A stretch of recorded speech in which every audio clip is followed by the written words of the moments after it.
Autobiography of a Yogi by Paramhansa Yogananda.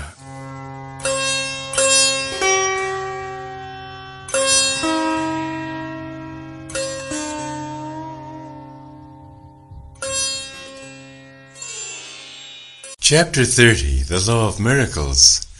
The great novelist Leo Tolstoy wrote a delightful story, The Three Hermits. His friend Nicholas Roerich has summarized the tale as follows.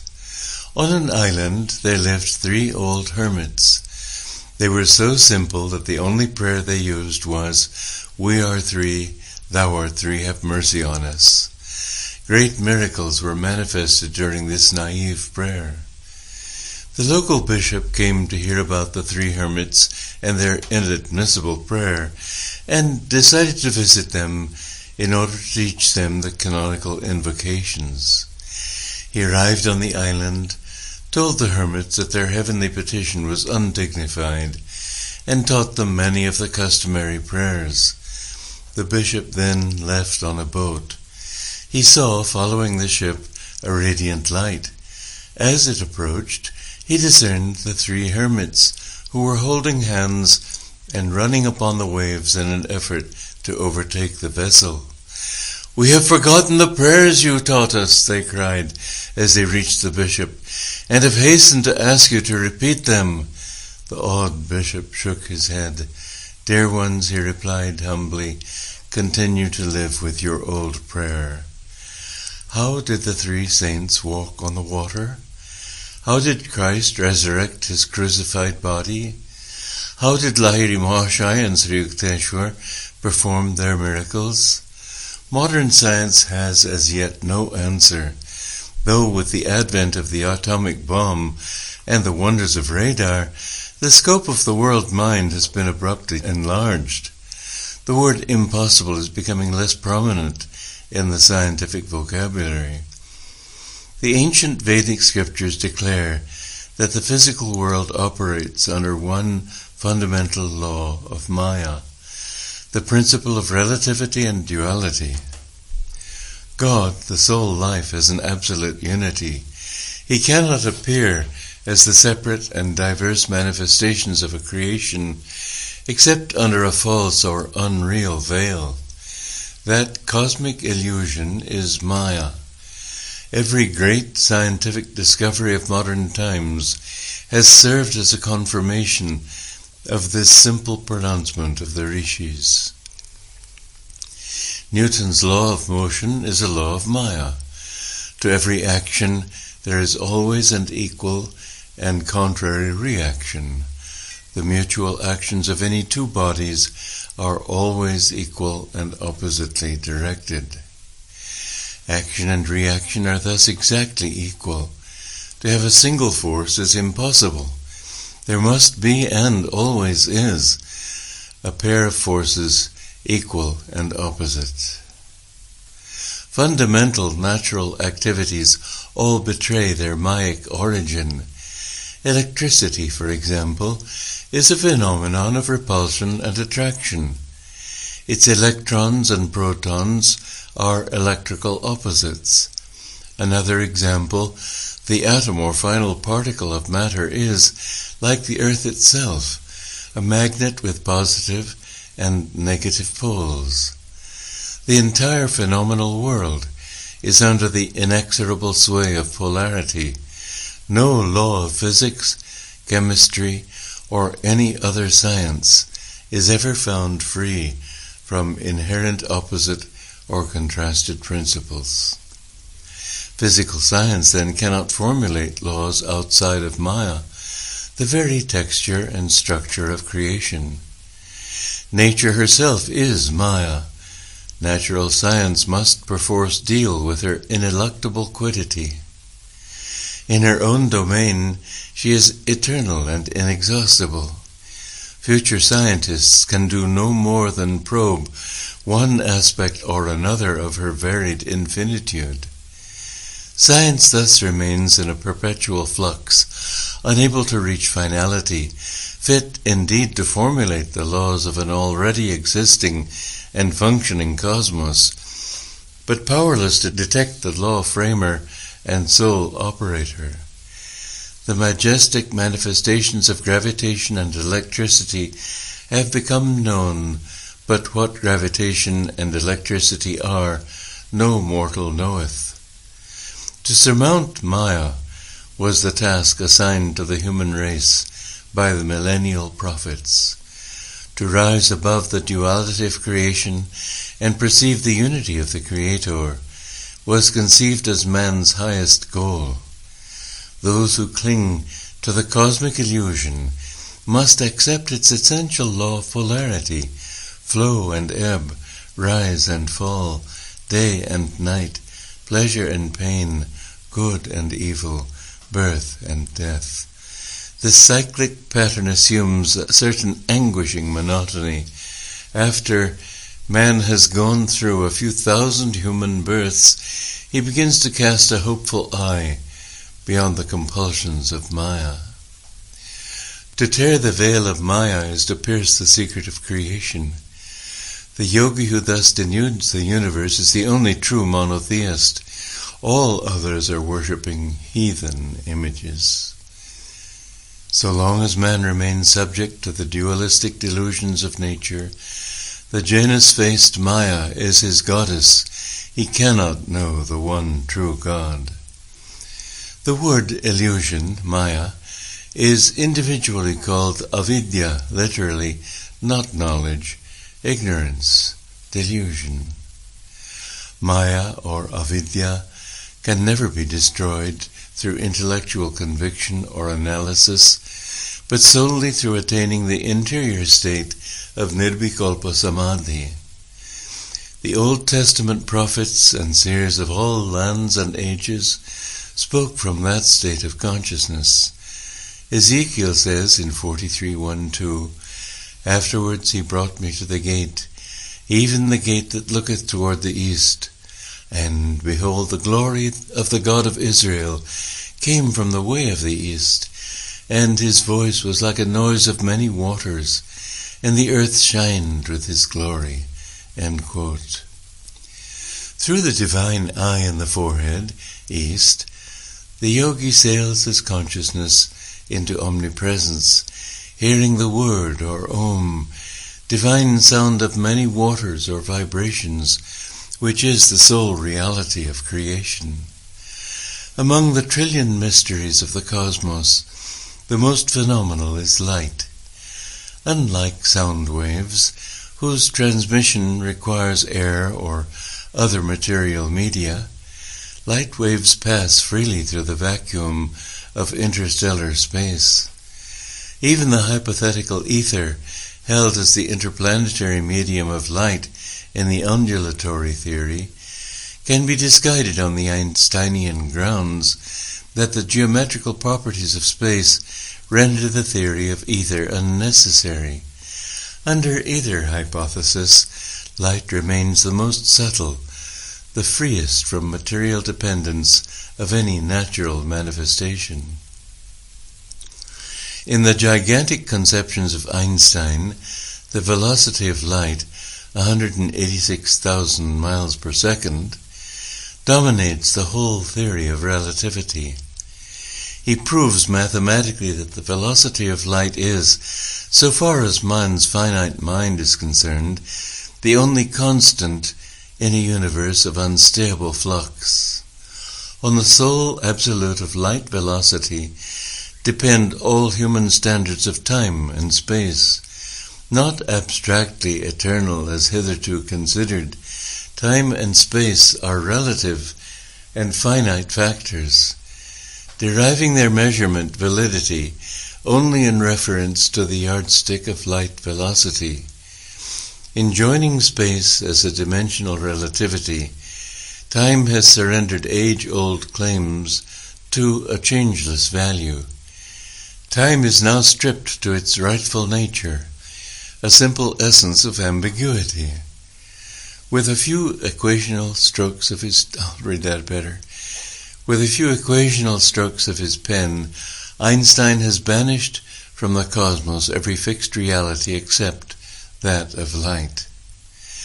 In a later development, his unified field theory, The great physicist embodies in one mathematical formula the laws of gravitation and of electromagnetism. Reducing the cosmical structure to variations on a single law, Einstein reaches across the ages to the rishis, who proclaimed a sole texture of creation, that of protean maya. On the epical theory of relativity have arisen the mathematical possibilities of exploring the ultimate atom. Great scientists are now boldly asserting not only that the atom is energy rather than matter, but that atomic energy is essentially mind stuff. The frank realization that physical science is concerned with a world of shadows is one of the most significant advances, Sir Arthur Stanley Eddington writes in The Nature of the Physical World. Continuing that quote, "In the world of physics we watch a shadowgraph performance of the drama of familiar life.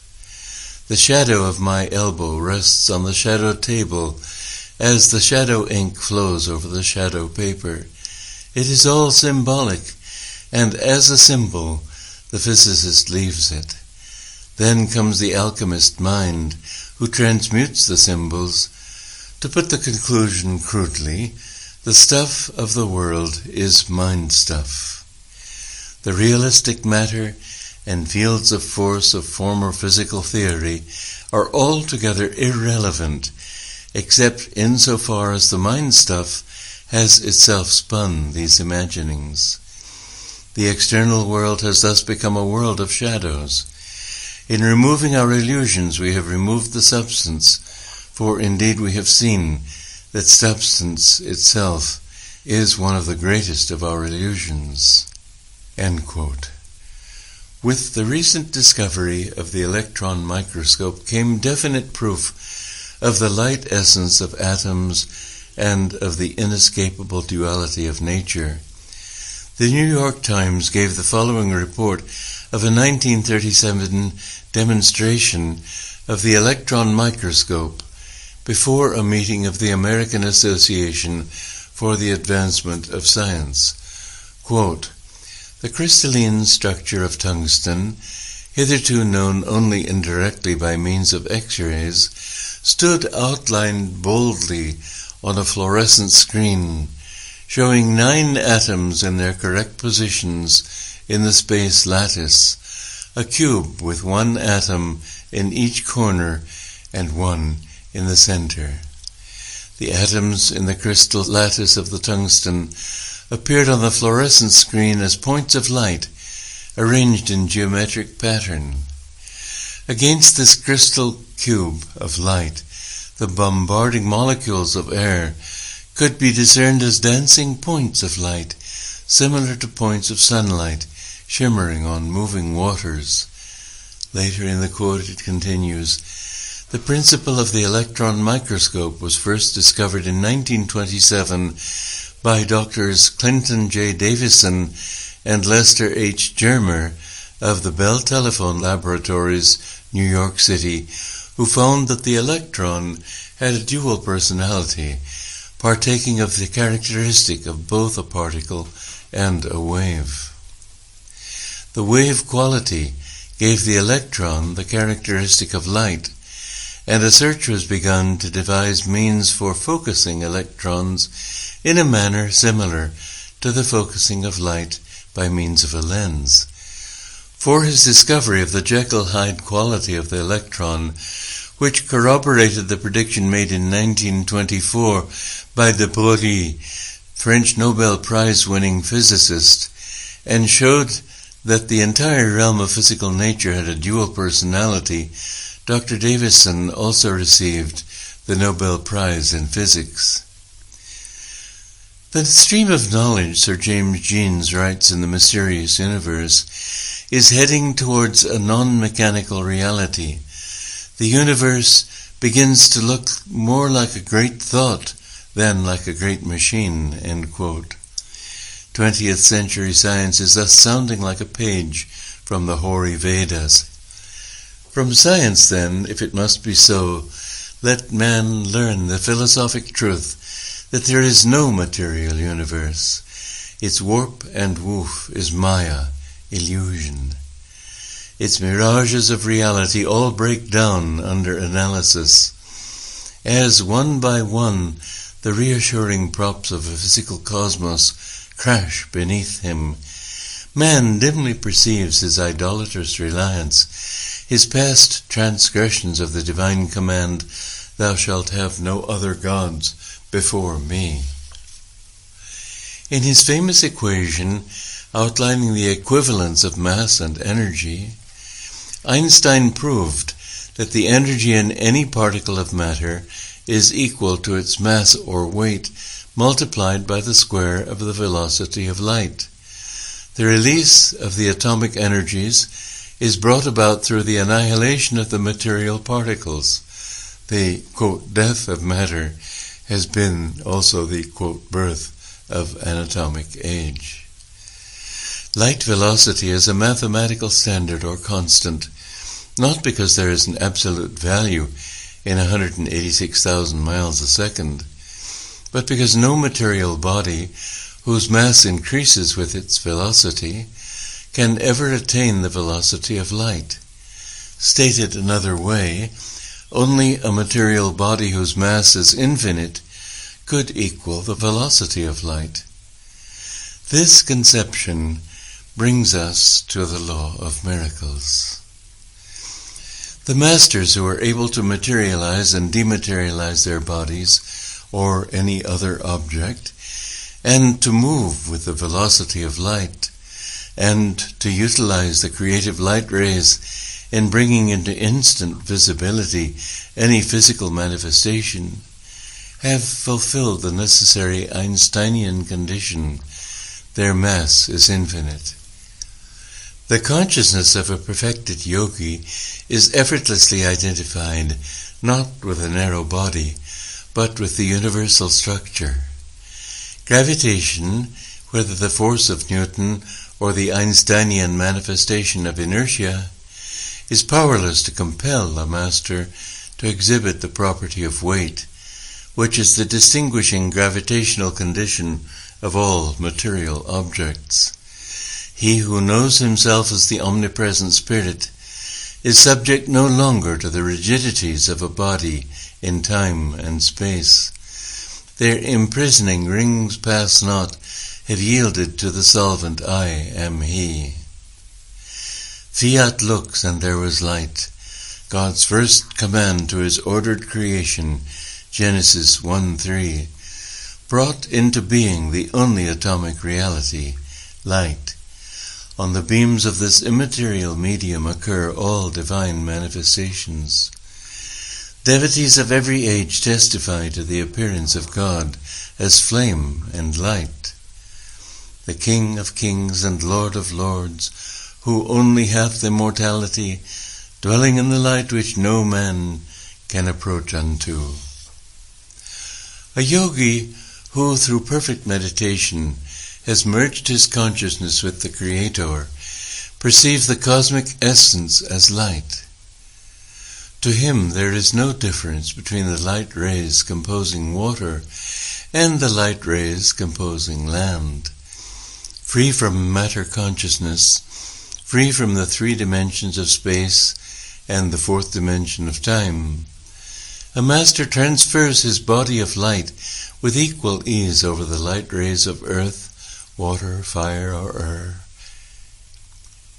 Long concentration on the liberating spiritual eye has enabled the yogi to destroy all delusions concerning matter and its gravitational weight.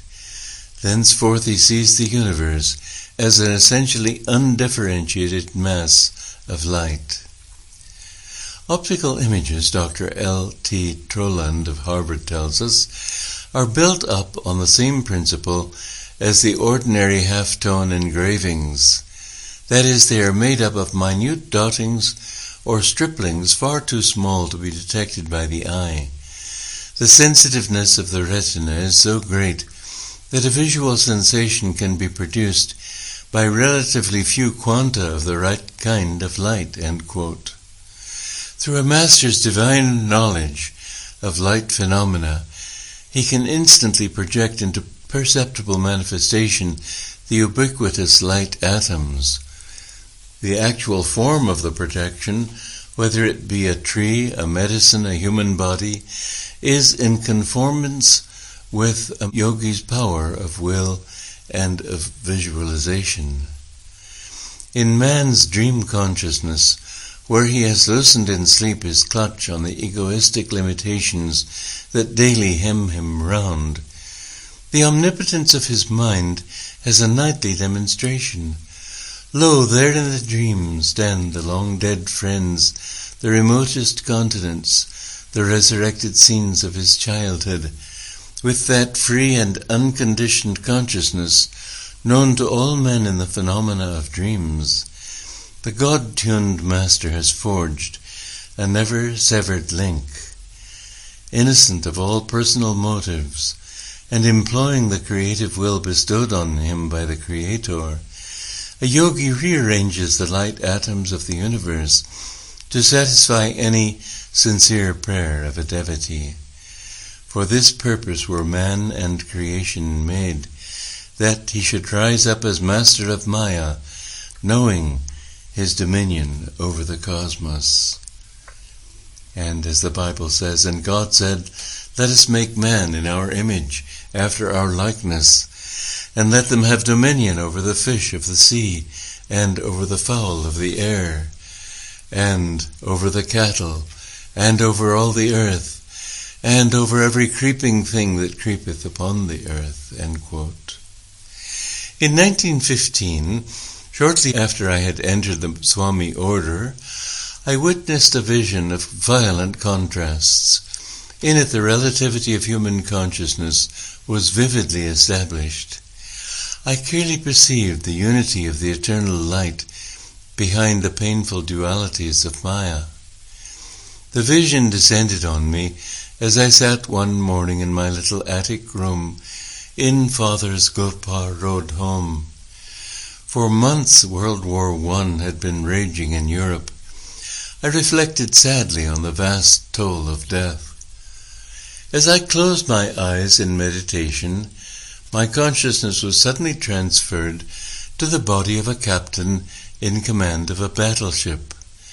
The thunder of guns split the air as shots were exchanged between shore batteries and the ship's cannons.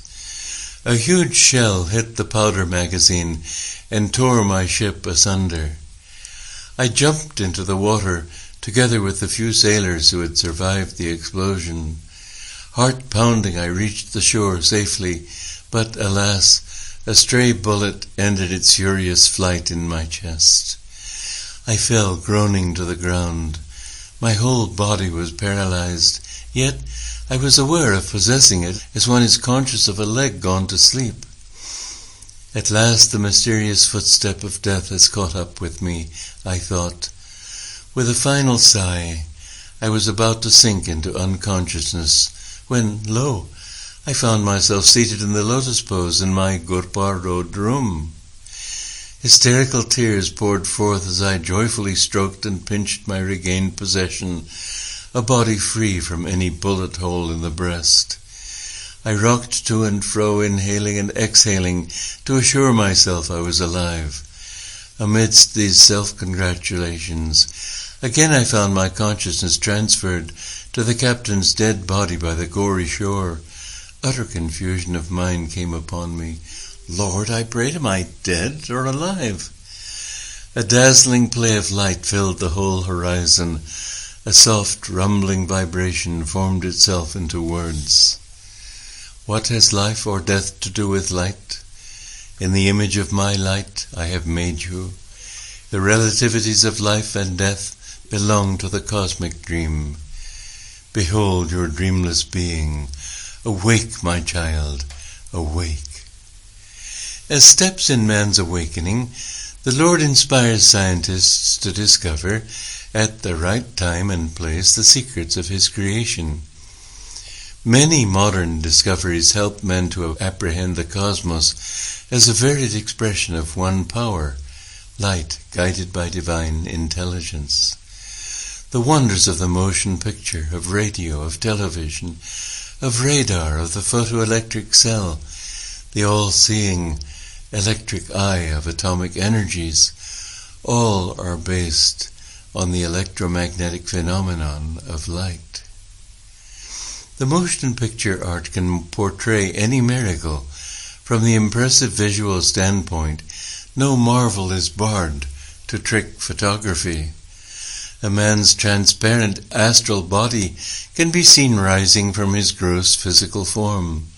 He can walk on the water, resurrect the dead, reverse the natural sequence of developments, and play havoc with time and space.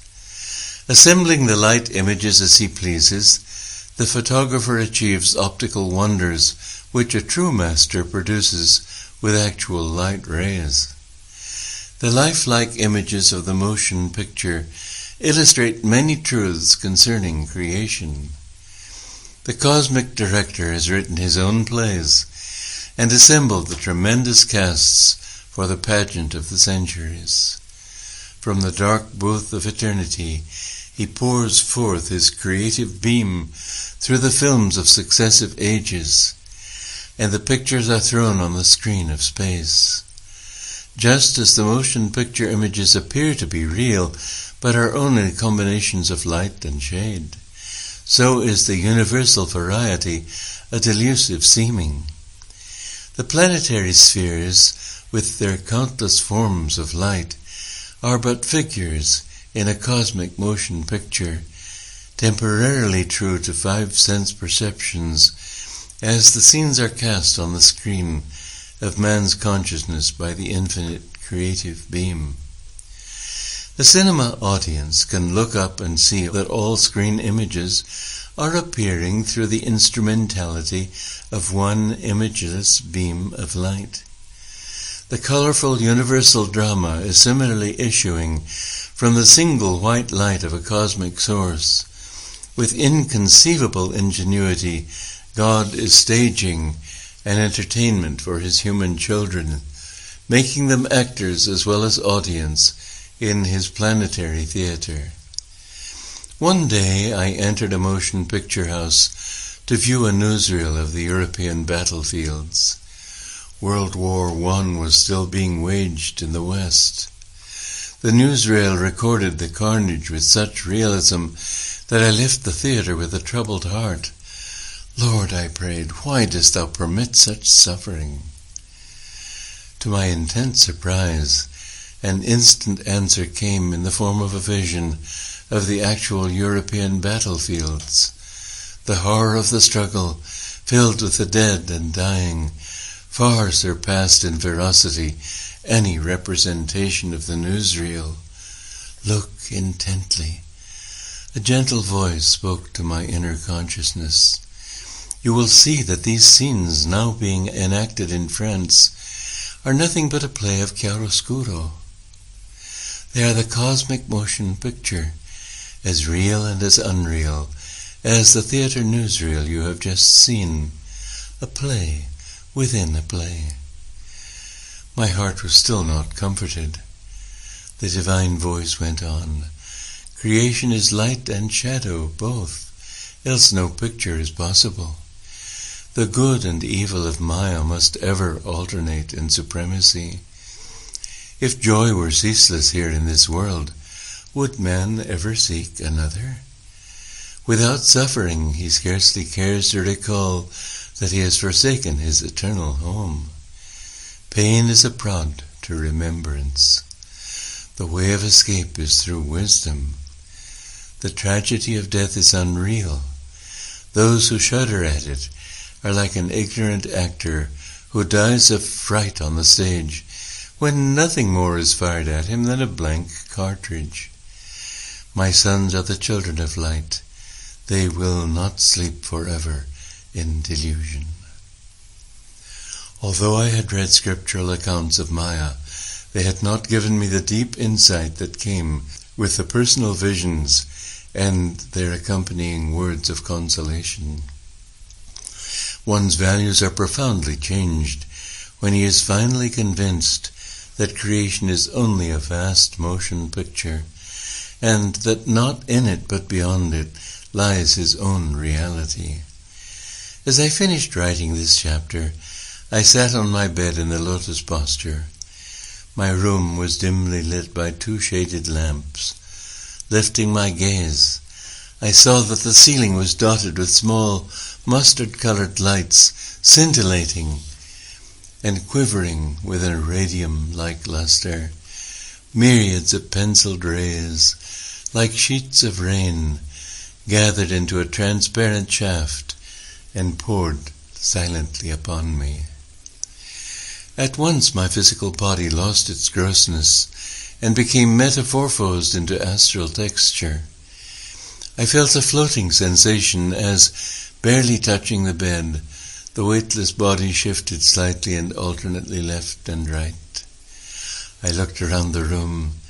The furniture and walls were as usual, but the little mass of light had so multiplied that the ceiling was invisible. I was wonder-struck. This is the cosmic motion picture mechanism.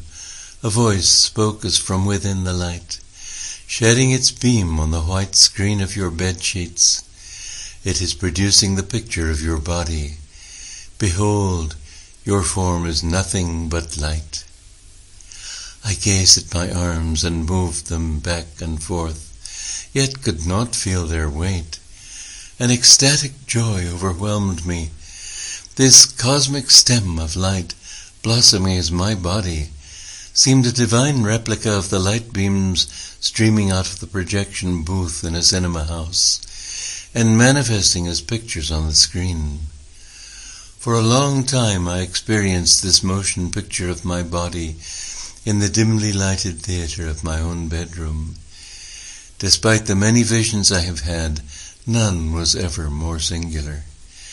As my illusion of a solid body was completely dissipated, and my realization deepened that the essence of all objects is light, I looked up to the throbbing stream of life-trons and spoke entreatingly. Divine light, please withdraw this, my humble body picture, into thyself, even as Elijah was drawn up to heaven by a flame. This prayer was evidently startling. The beam disappeared. My body resumed its normal weight and sank on the bed. The swarm of dazzling ceiling lights flickered and vanished. My time to leave this earth had apparently not arrived.